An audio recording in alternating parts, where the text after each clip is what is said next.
everyone, my name is Caitlin and welcome back to my channel and welcome back to another Bookmas video. Yay! So today I'm going to be sharing my favorite reads of 2025. So excited, so excited. So there are 17 books on this list and I'm going to go through them kind of rapid fire because I think I've talked about every single one of them on my channel before. But I just wanted to have like all of them in one place listed in one video. Now I want to make it clear they are in no particular order other than chronologically in order when I read them during the year. So they are not ranked by how much I love them because I love them all equally. So I just want to make that very, very clear. Yeah, I adored all of them the same amount. So it's not a tier ranking. It's just the order that I read them in this year. Okay. And most of them I have talked about on my channel before, so I'm probably not going to talk a huge amount about them, but yeah. So, okay, let me jump right into it. First up, Runaway, Bride, and Prejudice by Emma St. Clair. I read several Emma St. Clair books this year, and this one I really feel like was my number one favorite. I mean, you guys have heard me talk about Van and how much I love him, and I love this story so much. Loved it so much. So yeah, highly recommend it. Okay, and then we have Head Over Skates by Gigi Blume. This was my first book by Gigi Blume. I read it in March, I think, February, March, and I loved it so much. So this is another hockey rom-com that is closed door. It is a little bit steamier than Emma St. Clair's books, and it does have some language and innuendo in it, so it may not be for everyone. Be aware of that, but those things don't personally bother me. But it is definitely still completely closed door. One thing I really loved about this book, it was actually enemies to lovers, which is not one of my favorite tropes, but I actually really liked it in this story. And there is actually a bit of a suspense aspect to this story, and I guess there is in all the books in this series. So yeah, I'm really excited to read the rest of the series. So yeah, loved this one. Cannot wait to read more Gigi Blume. Okay, so book 3 is Some Like It Scot by Basham. This one released in April and I loved it so much. It's set in Scotland and yeah, need I say more? I adore everything Basham writes and I adored this one completely. Okay, book 4 is Winning the Gentleman by Kristi and Hunter. This one has been out for a few years. I'm not exactly sure when it released, 2020, 2021 maybe. But this is Erin's story, and Erin is a character that we met in her book, A Defense of Honor. And everyone fell in love with him, myself included. And then he showed up in the first book in this series, vying for the Viscount, as the manager of a stable. And yeah, this is his story, and I loved it so much. It was so good. So good. It's right up there with A Noble Masquerade for my favorite Kristi and Hunter book that I've read. So yeah, highly recommend it. It is Christian Regency romance. Okay, book 5 is Misfortune and Mr. Right by Savannah Scot. So this is part of the Only Magic in the Building series, which is a magical realism rom-com series. It was written by multiple authors. There were 8 books in the series. This is book 4, I believe. And so this book is actually a loose Pride and Prejudice retelling. And I loved it so much. So the magical element, the deal with this series is that there is a spring. It's in a town called Serendipity Springs, Massachusetts. And this spring runs into this building that is called the Serendipity, this apartment building. And the magical spring enables the building to do magical things that help to bring couples together that live within the building. And so the magical element in this one is fortune cookies. So these random fortune cookies start popping up everywhere and giving them advice on how to win the other one. And it's just delightful. It was so cozy. It was hilarious. I just loved my time with this book so much. And yeah, It was just a delight. I adored it so much. I read several Savannah Scott books this year, and this one was probably my number one favorite of all the ones that I read. So yeah, loved it so much. Highly, highly recommend. I still have yet to complete the series. I've only read Emma St. Clair's book in the series, but there are definitely 2 other ones for sure, Courtney Walsh's and Katie Bailey's, that I definitely for sure plan to read in 2026. It's clean rom-com, no language whatsoever. Okay, and then next up, book 6 is 2 Seconds Too Late by Dani Pettrey. This is book 2 in her Jeopardy Fall series. And I just absolutely loved everything about this book. I love the McLeod family, and I love them so much. I love them so much. And this one is Brother's Best Friend, Friends to Lovers, and fake dating, and suspense, and amazing faith elements, some mental health representation in it as well, and it was just perfection. I loved it so much and cannot wait for book 3 coming August 2026, which is an insanely long time, but I am so excited for it. Okay, and then book number 7 is The Designated Date by Drew Taylor. And you guys have heard me gush about this book so many times because I loved it so much. So yeah, not going to say anything else here. This one is definitely for ages 18 plus due to some of the content, but it is closed door.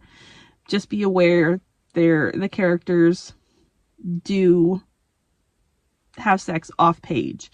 So that is an element, and there is, because it is a Christian fiction book, there is beautiful redemption that comes from it, and it's so good and so touching, and I highly, highly recommend it. Okay, book 8 is The Love Haters by Katherine Center. I love this book so much. I know this book has been getting such mixed reviews, but I absolutely loved it. And I've gushed about it a lot on my channel, but I absolutely, completely, 100% loved every moment of this book. I have now read 4 Katherine Center books, and I honestly think this one is my favorite. I just loved it so much. I really did. I loved it so, so much. And yeah, I highly recommend Katherine Center's books. Be aware, they are closed door. There is usually some very heated makeouts and some innuendo, and she does use very strong language in her books, which I am not a fan of, but it is infrequent enough that I'm able to get past it because I love her stories so much. So those are things to be aware of. Her books are definitely not for everyone, but I have loved all the ones that I have read, and I definitely want to read her to zero. Okay, the next book is Secret or Shutout by Leah Brunner. This is the 4th and final book in the DC Eagles series, and this book was so good. So good. So this is about Bruce, who is the goalie of the DC Eagles team, and Farah, who is the sister of Ford from the 3rd book in the series, Betrothal or Breakaway, which is my personal favorite of the series. But so this is about his older sister, Farah, who has just recently gotten divorced from her husband, who was awful. He was just horrible, horrible guy. And he's divorced her because he decided that she wasn't enough for him. So yeah, he was awful. He was despicable. And so the book starts out with her first night in town. She has come there to be the nanny for Ford and his wife, Amber, for their little girl. And she goes to a bar and she meets this guy that she doesn't know who he is, and they end up kissing, and then they go their separate ways, and they don't get each other's number. They don't see each other again.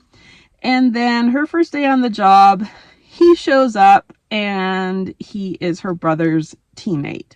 So that instantly makes any kind of a romance between them forbidden, off limits. And yeah, it's just such a sweet story. Bruce is just the sweetest thing. I just love him to pieces.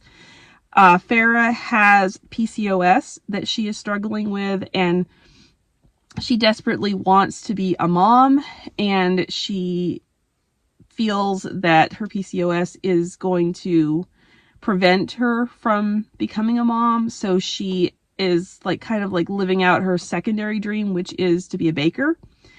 And yeah, it's just such a beautiful story, and the way he cares for her, the way he takes care of her, and just so gently and sweetly pursues her and shows her that he loves her. It's just, oh, it's such a sweet story, such a beautiful story. I loved it so much. Again, Leah Brunner does also include very heated makeout scenes. There is always one fade to black scene in her books, but it's in the epilogue and it's between a married couple. So I really, really appreciate that. And she does also include some language in her books, but it's, I would say, moderate, and it's pretty infrequent. So yeah, her books are not squeaky clean, so definitely not for everybody. But I'm able to get past that, again, because it's infrequent enough, and I love her stories so much that, yeah, I'm able to get past it. So be aware of that, but I loved it. I loved it so much.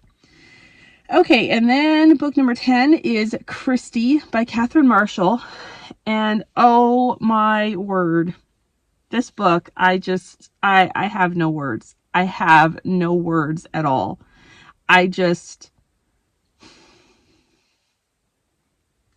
Yeah, I'm speechless. I am seriously speechless, because this book touched me so much and so deeply. God spoke to me through this book, and I will be doing a video, hopefully in January, but sometime soon, of books that have impacted my faith, and this book did so deeply. And yeah, so I highly, highly recommend it. My only complaint about it is I wish there had been an epilogue. I wish we could get in just a tiny little bit more at the ending. But there is a prayer at the ending that literally brought tears to my eyes because it was so beautiful. And I love this book so much. So I highly recommend it if you have not read it. This is a classic that you seriously must read, please. Okay. Book 11 is Reverie by True Taylor, which, oh my word. You guys already know how much I adore this book and want everyone to read it because it is so good. It is a novel within a novel about a woman named Esme who gets left at the altar, and she goes on her honeymoon trip to Bora Bora alone, and she got amnesia from a jet ski accident, so she can't remember what exactly she did there, but she's writing this story of this fictionalized version of herself that has this whirlwind romance. So she doesn't know, is this real? Is this fiction? Does this guy actually exist? Does he only exist in my mind? She doesn't know, which I didn't do a very good job of explaining that, but sorry. It's just, there's so much to explain. There are so many layers to this story, and I just loved it so much. I just adored it so much. So I highly recommend you check it out. It's on Kindle Unlimited. It's in paperback and audio, and I just loved it so much. I've already reread it a second time via audio, and I definitely plan to reread it again in 2026 and fully annotate it because, yeah, I just adored it so much. It's an amazing, amazing Christian women's fiction, but with a heavy dose of romance in it. So yeah, highly, highly recommend it. Okay, book 12 is A Dangerous Beauty by Melissa Koslin. Yes, I'm one of the last people on earth that did not read this book until this year, and I just absolutely fell in love with it. So good. I was just absolutely spellbound by it. It held me captivated from beginning to end. I listened to the audiobook, which was phenomenally narrated. I loved it so much and would highly recommend the audiobook, but I definitely do plan to get a physical copy for my collection. And if you are like me and you're not a fan of that cover, try the book anyway, because the book is so incredible. Like, for me, every time I would look at that cover, I would get the feeling, even though I knew what the story was about, I felt like I was looking at like a ghostly apparition or something that they were trying to communicate through the cover. So I really don't love the cover of this one, but the story inside is just chef's kiss amazing. It is Marriage of Convenience, and I love it so much. So yeah, I highly, highly recommend you check it out because it is Marriage of Convenience, romantic suspense, perfection. Okay, and then we have another romantic suspense, Secrets, Lies, and Deadly Ties by Tani Suchi. I love this one so much. This was a wild ride, and so many twists and turns that you don't know what is happening, and it's fantastic. absolutely fantastic. I loved it so much. Highly, highly, highly recommend that you check it out. The audiobook is also fantastic. And yeah, I highly, highly recommend it. Okay, and then next up we have With Mercy's Eyes. So this is book 14, With Mercy's Eyes by D.T. Powell. Now, this is a general fiction, Christian fiction book. There's no romance in this book at all, which is very different for me. Like, I almost never read a book that does not have romance in it somewhere. But this is a book that I really believe that every Christian should read. This book is about Lane, who is a young, struggling actor in LA, and he is gay. And at the very beginning of the book, his husband dies in a car accident. And then Lane gets a job working on a movie, in a movie as this detective. And the movie was based on a book written by this woman who is also producing the movie, who is a Christian. And some things happen, and he ends up being drunk one night and revealing the fact that he is gay to her. And so he is certain that she will completely say goodbye, and she will completely start screaming and yelling at him, and that he will be fired from the movie. But she doesn't do that. She reacts very differently to him. And the way that impacts his life, like, it's gradual. This is a long book. This book is like over 500 pages. So it is a long book. And then we also get the perspective of another character who is a woman. And so we see her struggles with same-sex attraction as well, and ultimate coming to faith and turning from that lifestyle. And yeah, how this character's story interconnects with Lane's is just beautiful. And I just loved it so much. Like, it was just, it was such a good book. Like, especially if you know someone who is struggling with those temptations and with that lifestyle, and you really just want to know how to present the gospel to them in a loving but non-affirming way. This book, you need to read this book. It is just fabulous. I loved it so much, and bravo to the author for having the courage to write the book that God had placed on her heart, even though it's very much a taboo topic in Christian fiction. I highest praise to her, and I loved this book so much. It was so beautiful. There is a trigger warning, well, a couple trigger warnings that I will say. So if you don't want to know them, if they would be spoilers to you, then skip ahead like 20 seconds or something. Trigger warning for cancer. And also, there is sexual assault that happens off page. So there are lots of other trigger warnings that I can't remember off the top of my head. But yeah, look up trigger warnings for this book, because it has a lot of very raw things in it. They're not graphic or overly detailed, but very, very raw and realistic. Okay, then book 15 is Sense and Suitability by Pepper Basham. This is a Regency rom-com. It's her first Regency, and I just absolutely adored it so much. Yeah, I loved everything about it. If you love Jane Austen, you will love this book. Even if you don't love Jane Austen, you will love this book still, because it is just so fantastic. I just love this book so much. It actually made me want to read more historical books, which it's a very, very rare that I am in the mood to read historical these days. So the fact that this book could actually make me want to read more historicals is just amazing. But yeah, I just absolutely loved everything about this book. It was so cozy feeling. It was hilariously funny. It had super swoony and sweet romance, and a light faith story, and hilarious children. And it was perfect. It was perfection. It truly was. And I cannot wait for the sequel, Pride and Practicality, to come out next October 2026. I cannot wait. I am just on pins and needles waiting for that. One of my most anticipated releases.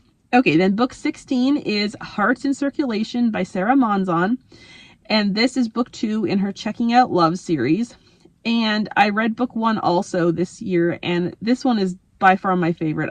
I loved Haley and Levi so much. Their story was just so sweet.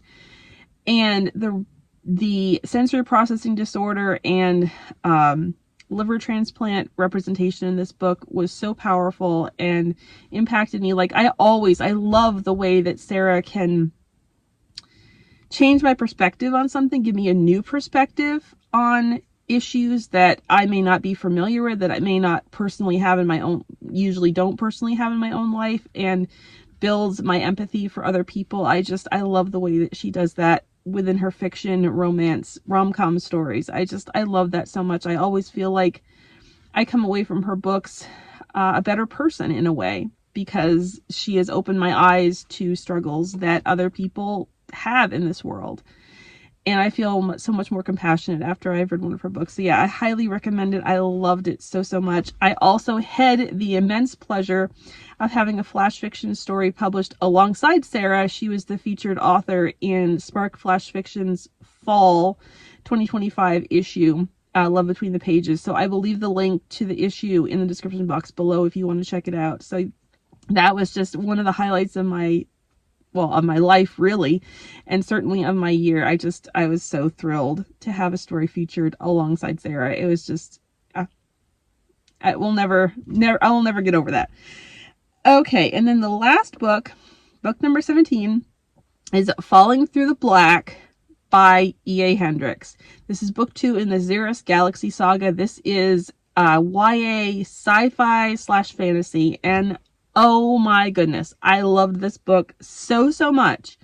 I mean, I adored book 1, Suspended in the Stars, last year, but I think I love this one even more. I adored Merritt and Leaf so much, and yeah, I just like everything about this book just like sucked me in. I listened to the audiobook, and the narration is chef's kiss incredible, so highly recommend you check out the audiobooks. And yeah, these stories are just, yeah, like it's not my go-to genre, but I love them so much. I mean, I will always read anything that Emily writes, but yeah, she just literally captivates me and keeps me spellbound with these stories, and I cannot wait to read book 3. Okay, so that's all of my favorite books of 2025. I would love to hear about one of your favorite reads of 2025, and thank you so much for watching. I'll see you in my next video. Bye!